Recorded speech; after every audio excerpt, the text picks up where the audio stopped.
Chennai super Kings সেই যেন আগৰ পুৰণা চেন্নাই ছুপাৰ কিংছক দেখা গ'ল। ছানৰাইজাৰ্ছ হায়দৰাবাদক ৭৮ ৰানৰ বিশাল ব্যৱধানত পৰাস্ত কৰিলে চেন্নাই ছুপাৰ কিংছে।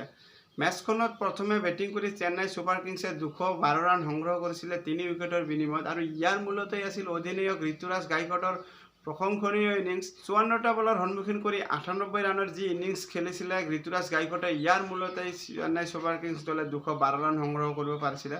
দুৰ্ভাগ্যবশতঃ ঋতুৰাজ গাইকোৱাডে ৯৮ ৰানৰ স্কৰত আউট হৈ শতকৰ পৰা বঞ্চিত হৈছিল যদিও এই ইনিংছ যেন শতকতকৈও বেছি আছিল। প্ৰথমৰে পৰা যি এপ্ৰ'চ লৈ খেলি আছিল ঋতুৰাজ গাইকোৱাডে আৰু শেষলৈকে উপস্থিত থাকি দলক ফিনিচিং দি উভতি আহিছিল ঋতুৰাজ গাইকোৱাডে। তাৰোপৰি ডেৰি মিচেলেও ভাল ইনিংছ খেলিছিলে এইখন মেচত। ৩২টা বলৰ ভিতৰতে ৫২ ৰানৰ তুফানী ইনিংছ খেলিছিলে ডেৰি মিচেল, যাৰ কাৰণে মিডিল অৰ্ডাৰত শিৱম ডুবে আহি ভাল ফিনিচিং দিব পাৰিছিলে। শিৱম ডুবে পূৰ্বৰে পৰা যি এপ্ৰ'চ লৈ খেলি আছিল পূৰ্বৰ মেচখনত, আৰু এইখন মেচতো কেৱল মাত্ৰ ২০ বলৰ ভিতৰতে ৩৯ ৰানৰ অপৰাজিত ইনিংছ খেলি দলক সন্মানগত স্কৰত লৈ আহিছিল শিৱম ডুবে। তাৰোপৰি মহেন্দ্ৰ সিং ধোনী শেষলৈকে আহি ২টা বলৰ সন্মুখীন কৰি ৫ ৰানত অপৰাজিত হৈ থাকে। চেন্নাই ছুপাৰ কিংছৰ হৈ সকলো বেটাৰসকলেই ভাল প্ৰদৰ্শন কৰিছিলে, কেৱল মাত্ৰ আজিংক্য ৰাহানে ব্যৰ্থ হৈছিলে। ১২টা বলৰ সন্মুখীন কৰি ৯ ৰানৰ স্কৰতে আউট হৈছিল। ছানৰাইজাৰ্ছ হায়দৰাবাদৰ হৈ বলাৰসকলে ভাল প্ৰদৰ্শন কৰিব পৰা নাছিলে। ভুৱনেশ্বৰ কুমাৰে হওক বা নাটাৰঞ্জনে হওক আৰু জয়দেৱ উনাদকাটে হওক, তিনিও মিলি এটাকৈ উইকেট লৈছিল যদিও ইকনমিকেল বলিং কৰাত ব্যৰ্থ হৈছিলে।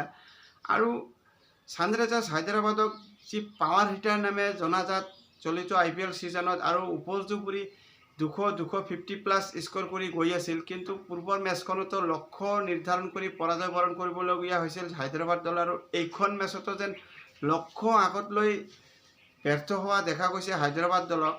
হায়দৰাবাদ দলে যেতিয়া প্ৰথমতে বেটিং কৰে যেন ২৫০+ স্ক'ৰ কৰি গৈ আছে, আৰু যেতিয়াই লক্ষ্য নিৰ্ধাৰণ কৰি খেলিব লগা হয় তেতিয়া যেন হায়দৰাবাদৰ বেটাৰসকলে সম্পূৰ্ণৰূপে বিধ্বস্ত তথা ধৰাশায়ী হোৱা দেখা যায়, আৰু এইখন মেচত ৭৮ ৰানৰ বিশাল ব্যৱধানত পৰাস্ত হয় হায়দৰাবাদে। হায়দৰাবাদৰ হৈ অপেনাৰ বেটছমেন ট্ৰাভিছ হেডে কেৱল মাত্ৰ ১৩ ৰান কৰিবলৈ পায়। তাৰোপৰি অভিষেক শৰ্মাও ২-এটা ভাল শ্বট খেলি আছিল যদিও পিছলৈ ১৫ ৰানৰ স্কৰতে আউট হয়। আৰু অনমলপ্ৰীত সিং যি ইম্পেক্ট প্লেয়াৰ হিচাপে আহে ক্ৰিজলৈ, আৰু প্ৰথম বলতেই গল্ডেন ডাকৰ সন্মুখীন হয় অনমলপ্ৰীত সিং। আৰু নীতিশ ৰেড্ডীয়ে মিডিল অৰ্ডাৰত ভাল খেলি আছিল যদিও এইখন মেচত ১৫ ৰানৰ স্কৰতে আউট হয়।